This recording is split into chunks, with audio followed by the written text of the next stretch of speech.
قوم لوط پہ عذاب آیا. ہم جنس پرستی، مرد مردوں سے بدکاری کرتے ہیں.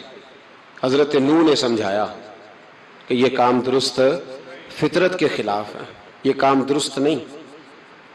جب انسان یہ کام کرتا ہے تو زمین اور آسمان کانپتے ہیں. اب میں کیسے کھول کے بتاؤں، میرے پاس اعداد و شمار ہیں کہ پاکستان کے اندر اس کام کی کیفیت کیا ہے اور کس طرح کر کے لوگ، میں تو رونا روتا رہتا ہوں داڑھی کا. لوگ کئی دفعہ کہتے ہیں حضرت صاحب پہلے بھی آئے تھے تو داڑھی کی بات، پھر بھی آئے تو داڑھی کی بات. تو میں رونا روتا ہوں، اس لیے روتا ہوں کہ جو کلین شیو نوجوان ہوتا ہے وہ امرد کے حکم میں ہے، اس پر وہی حکم لگتا ہے جو عورت پہ لگتا ہے. اس کے ساتھ مرد کا اٹھنا بیٹھنا اسی طرح ناجائز ہے جس طرح عورت کے ساتھ. حضرت جنید بغدادی رحمت اللہ تعالی علیہ کے سامنے ایک شخص نے کہا وہ کتنا خوبصورت نوجوان جا رہا ہے، تو آپ فرمانے لگے تو حافظ قرآن نہیں؟ کہا ہاں. فرمانے لگے جا اپنے حفظ کی خیر بنا. وہ شخص کہتا ہے میں نے اس بغیر داڑھی والے کلین شیو نوجوان کو بری نظر سے دیکھا، مجھے قرآن پاک ہی بھول گیا، سارا قرآن پاک بھول گیا. اور کتنے سال میں دعائیں کرتا رہا، بیت اللہ کے طواف کرتا رہا، میں یاد بھی کرتا تو نہیں ہوتا.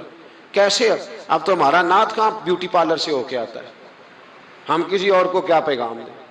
وہ پیغام، وہ نظام، وہ طریقہ کار جس کا حکم تھا شریعت میں. قوم لوط پر عذاب آیا.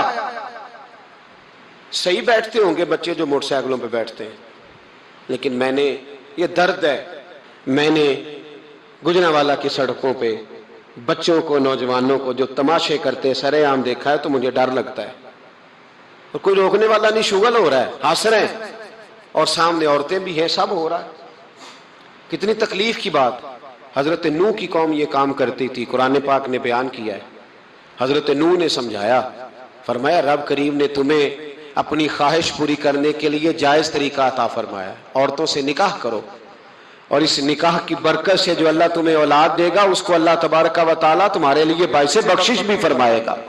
لیکن جب قوم نہ مانی تو جو قوم میں لوط کا عمل کرے اس کا علاج قرآن نے بیان فرمایا کہ آسمان سے پتھر برسیں گے. پھر پتھر برسے اور جن کے بڑے بڑے اچھے دماغ تھے ان کے دماغ چکنا چور کر دیے گئے، تباہ کر دیے گئے، ان کے دماغ زمین پر بچھاڑ دیا گیا.